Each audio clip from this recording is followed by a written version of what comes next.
Reply नहीं दिया तो एटीट्यूड समझा क्या? बर्तन धो रही थी मैं। अरे मैडम रिप्लाई तो बाद में कर देना, पहले अपना कैमरा का एंगल तो चेंज कर लो, वरना हमारे जो लौंडे हैं अपने केला का एंगल चेंज कर लेंगे और फिर आप बस ये करते रह जाएंगी।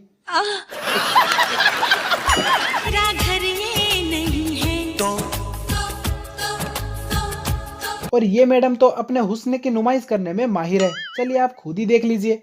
दिल है दिल दिल दिल है ये मेरा। अरे मैडम ये कौन सा दिल है जो आप दिल बोलकर हमें बार बार बर्गर दिखा रही हो? ऐसे कैसे चलेगा मैडम? सही पकड़े हैं।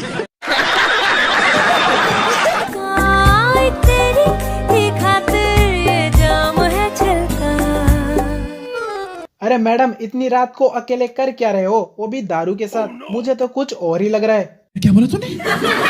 अरे ठरकियो, आप बिल्कुल सही समझ रहे हो, मैडम की किसी ने मार लिया है, तभी तो मैडम अकेले भटक रही है। मैं आपका जीना हराम कर दूंगा।